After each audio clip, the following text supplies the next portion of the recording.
Everyone, this is doctor Monisha and you are watching self learning. बहुत important विषय है जिसके बारे में आज हम डिस्कशन करेंगे। वो ये है कि जैसा कि आप जानते हैं कि नेट के एग्जाम्स चल रहे हैं। फेज 1 का एग्जाम हो चुका है, फेज 2 का एग्जाम चल रहा है, 28 तारीख से 2 तारीख के बीच में हो रहा है और फेज 3 के एग्जाम्स की भी घोषणा कर दी गई है। 3 तारीख से 6 तारीख के बीच में होने वाले हैं, जिसके आज तो एडमिट कार्ड भी आ गए। तो बहुत ही कहना चाहिए कि बहुत ही स्मूथली एग्जाम्स चल रहे हैं। लेकिन जो फेज 3 के स्टूडेंट्स हैं और फेज 2 में जो कल और एक और एग्जाम देने वाले हैं, उन सभी स्टूडेंट्स के लिए आज का वीडियो बहुत इंपॉर्टेंट है। क्यों है? क्योंकि आज हम चर्चा कर रहे हैं उन टॉपिक्स के बारे में जो कि अभी फेज 1 और फेज 2 के जो एग्जाम्स हो चुके हैं उनमें पूछे गए हैं, बहुत रिपीटेडली पूछे गए हैं, बार बार पूछे गए हैं। तो जो फेज 3 में एग्जाम देने वाले हैं उनके लिए ये विषय बहुत महत्वपूर्ण हो जाता है। वीडियो स्टार्ट करते हैं उसके पहले ये सब कुछ जो मैं दिखा रही हूँ ये हमारे सोशल मीडिया के हैंडल्स हैं, आप जाकर इसमें मुझे फॉलो कर सकते हैं। अगर अच्छे लगते हैं वीडियो तो प्लीज लाइक कीजिएगा, शेयर कीजिएगा अपने दोस्तों के साथ में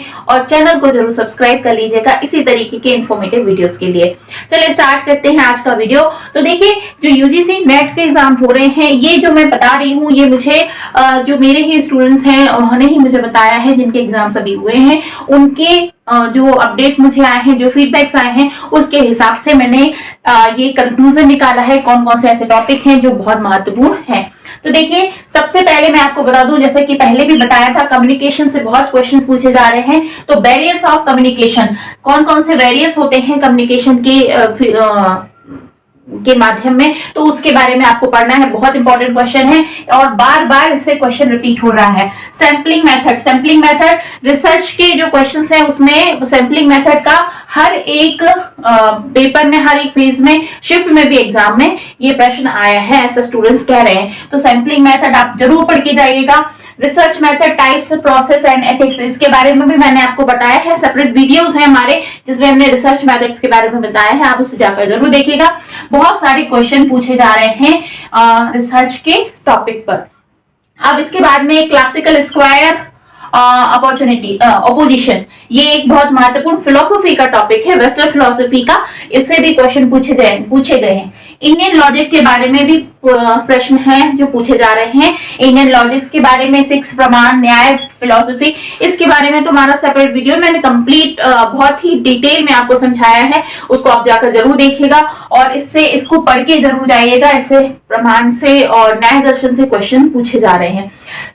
एनईपी मतलब एजुकेशन पॉलिसी जो है, न्यू एजुकेशन पॉलिसी, उससे भी प्रश्न पूछे जा रहे हैं। बहुत ज्यादा क्वेश्चन पूछे जा रहे हैं एनईपी के बारे में। तो एक बार एनईपी का जो पोर्शन है उसको आप रिवाइज कर लीजिएगा, उस पर पूछे जा रहे हैं प्रश्न। एंशिएंट यूनिवर्सिटी, जो भारत की प्राचीन यूनिवर्सिटीज हैं जैसे कि नालंदा, तक्षशिला, ऐसी यूनिवर्सिटीज के बारे में और भी जो दूसरी हैं इनके बारे में आप एक बार स्टडी कर लीजिएगा। इससे रिलेटेड क्वेश्चन पूछे जा रहे हैं। एजुकेशन कमीशन और कमेटीज, ठीक है, ये भी बहुत महत्वपूर्ण टॉपिक है। हर एक फेज में इससे संबंधित प्रश्न पूछा जा रहा है। यानी कि आपको कमीशंस पढ़ने हैं, कमेटीज पढ़नी है, बिफोर इंडिपेंडेंस, आफ्टर इंडिपेंडेंस, क्या क्या कौन कौन सी है इसको आपको पढ़ना है। नंबर सीरीज के प्रश्न जरूर करके जाइएगा। नंबर सीरीज जो मैथमेटिकल कॉन्सेप्ट है, मैथमेटिकल वे में पूछे जाते हैं। नंबर सीरीज, कोडिंग, डिकोडिंग, इससे संबंधित प्रश्न पूछे जा रहे हैं, तो इसको जरूर आप एक बार पढ़ लीजिए। इसके बाद में एनवायरमेंट से देखा जाए तो renewable energy, solar, thermal, wind energy, इससे संबंधित प्रश्न पूछे जा रहे हैं। जैसे कि एनवायरमेंट भी एक बहुत महत्वपूर्ण है क्योंकि 10 यूनिट जो दी गई हैं उनमें एनवायरमेंटल स्टडी भी है, तो उससे प्रश्न पूछे जा रहे हैं, तो इसको जरूर आप पढ़ लीजिएगा। तो देखिए, हमारे नेक्स्ट जो हमारा टॉपिक है वो क्या है? Computer memory. कंप्यूटर मेमोरी से रिलेटेड प्रश्न भी पूछे जा रहे हैं, यानी कि प्राइमरी मेमोरी, सेकेंडरी मेमोरी, इसके बारे में आपको पढ़ना है, इससे रिलेटेड क्वेश्चंस को सॉल्व कर लेना है। ठीक है, इसके साथ साथ में आपको बताऊं मैं कि जो क्वेश्चंस हैं वो ऐसे, क्योंकि बहुत सारे एग्जाम हो जा रहे हैं, बहुत सारे पेपर बन रहे हैं, तो ऐसा नहीं है कि डायरेक्ट क्वेश्चन पूछा जा रहा है, क्योंकि बहुत स्मार्टली पेपर बन रहे हैं। तो अब क्वेश्चन जो है वो रिलेटेड क्वेश्चंस पूछे जा सकते हैं। मतलब आप देखेंगे तो मिलते जुलते उससे संबंधित घुमा के क्वेश्चंस बनाए जा रहे हैं, है ना। नंबर कन्वर्शन जो है उस पर रिलेटेड प्रश्न भी पूछे जा रहे हैं, तो नंबर सीरीज वगैरह आप बहुत अच्छे से पढ़िएगा। हाइपोथेसिस टेस्टिंग के बारे में आपको बहुत अच्छे से पढ़ना चाहिए, जिसमें आप टी टेस्ट, जेड टेस्ट के बारे में, काई स्क्वायर टेस्ट के बारे में, इनके बारे में आप अच्छे से पढ़ के जाइएगा। ये टेस्ट जो है वो हाइपोथेसिस की टेस्टिंग के लिए इस्तेमाल होते हैं। इसके बाद में डीआई जो है यानी कि डेटा इंटरप्रिटेशन के क्वेश्चन जो है वो टेबल बेस्ड जो है वो कंप्लीटली पूछे जा रहे हैं, इसकी प्रैक्टिस करके जाइएगा। ये एक बात जो मैं अपने एक्सपीरियंस से बताऊंगी कि अगर आप डीआई के क्वेश्चन में कंफर्टेबल नहीं है और अभी तक आपने उसकी प्रैक्टिस नहीं की है तो अब इसमें मत फंसिएगा, क्योंकि डीआई का क्वेश्चन सॉल्व करने में बहुत समय लग जाता है। 5 प्रश्न होते हैं और अगर आप उसमें अपना समय व्यर्थ करेंगे तो हो सकता है कि आपका समय निकल जाए और बहुत सारे क्वेश्चन छूट जाए। अगर आप कंफर्टेबल है, आपकी प्रैक्टिस है, तो आप तो बहुत अच्छे से सॉल्व कर लेंगे, लेकिन नहीं है तो आप इसको थोड़ा सा स्किप कर लीजिएगा उस समय। इसके बाद में आता है जो प्रोटोकॉल्स हैं, इसके बारे में आपको पढ़ के जाना है। मॉन्ट्रियल प्रोटोकॉल, रियो समिट, इसके बाद में convention of on biodiversity, Kyoto protocol, Paris agreement, जो भी है इसके बारे में पढ़ के जाइए। करंट अफेयर के क्वेश्चंस बनते हैं तो ये पूछा जाता है इसमें, ठीक है। इसके बाद में एयर वाटर पोल्यूशन से संबंधित प्रश्न भी पूछे जा रहे हैं, जो एयर पोल्यूशन की क्या क्या रीजन है और उसके लिए क्या क्या किए जा रहे हैं, काम किए जा रहे हैं, भारत में क्या किए जा रहे हैं, वर्ल्ड लेवल पे क्या किए जा रहे हैं, इससे संबंधित प्रश्न पूछे जा रहे हैं। एसडीजी और उसके बाद एमओजी, है ना, इसके जो क्वेश्चन है इसके बारे में भी पूछा जा रहा है। इसके फुल फॉर्म पढ़ लीजिएगा।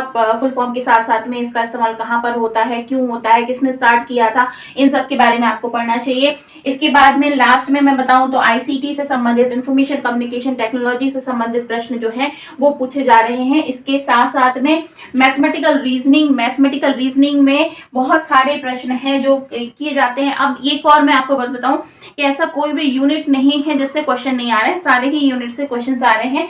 मैथमेटिकल रीजनिंग में परसेंटेज से क्वेश्चन आए हैं, परसेंटेज के साथ में प्रॉफिट एंड लॉस पर, इंटरेस्ट पर, एवरेज पर, टाइम एंड डिस्टेंस पे भी क्वेश्चन पूछे जा रहे हैं। साथ ही साथ में ऑनलाइन मेथड ऑफ टीचिंग जिसके अंतर्गत आता है स्वयं, उसके बाद में मूक और उसके बाद में स्वयं प्रभा, जो कि ऑनलाइन माध्यम है एजुकेशन को प्रोवाइड करने के, तो इससे संबंधित प्रश्न पूछे जा रहे हैं। इसके बारे में बहुत सारे ऐसे टॉपिक हैं जिनके बारे में हम ऑलरेडी डिस्कस कर चुके हैं। अगर आप चाहें तो हमारे इस चैनल पर जाकर आप देख सकते हैं, जो भी आपको बेनिफिट मिलेगा, जो भी आपको फायदा मिल सकता है, उसके लिए मैं मुझे बहुत अच्छा लगेगा अगर आपको बेनिफिट मिलता है, आपको थोड़ा सहयोग मिलता है। तो ये सारे जो क्वेश्चंस हैं, ये जो सारे टॉपिक हैं, इनसे संबंधित प्रश्न पूछे जा रहे हैं। अभी जो फेज 1 और फेज 2 का एग्जाम हो चुका है या हो रहा है, ठीक है, तो फेज 3 की जो भी स्टूडेंट्स हैं जो एग्जाम देने जा रहे हैं, उन सभी को इन सारे टॉपिक्स के बारे में एक बार रिवाइज कर लेना चाहिए, एक बार देख लेना चाहिए। और साथ ही साथ में बहुत इंपॉर्टेंट ये भी है इशू कि अगर 2 या 3 क्वेश्चन ऐसे आ जाते हैं जिनके बारे में आपको नहीं पढ़ा है, आपको नहीं मालूम है, तो आपको टिक करना आना चाहिए कि कैसे, क्योंकि नेगेटिव मार्किंग नहीं है, इसलिए आप टिक कर सकते हैं। हो सकता है आंसर गलत हो जाए लेकिन सही भी हो जाएगा तो मार्क्स मिल जाएंगे। तो एलिमिनेटिव टेक्निक होती है, मतलब कैसे कि आपको ये देखना है अपने एक्सपीरियंस से कि कहाँ से कौन सा ऑप्शन नहीं हो सकता है, उसको आप नहीं में पहले जाइए, ये नहीं हो सकता है, दूसरा ये भी नहीं हो सकता है, तीसरा ये नहीं हो सकता, तो ये आंसर होगा। इस तरीके से आप जो क्वेश्चन के बारे में आप नहीं जानते हैं, नहीं पढ़ा हुआ है, उसमें आप टिक कर सकते हैं, ठीक है। तो ये था आज का वीडियो। अगर इन्फॉर्मेटिव लगा है, आपके लिए थोड़ा बहुत भी इससे फायदा होता है, तो प्लीज इस वीडियो को लाइक जरूर कीजिएगा, दोस्तों के साथ शेयर जरूर कीजिएगा और मेरे चैनल सेल्फ लर्निंग को सब्सक्राइब जरूर कर लीजिएगा। मिलती हूँ इसी तरीके के इन्फॉर्मेटिव वीडियो के साथ नेक्स्ट टाइम फिर से बहुत जल्द। तब तक के लिए अपना बहुत ख्याल रखिए। All the best, get success और इसी तरह से सेल्फ लर्निंग से जुड़े रहिएगा। Thank you so much.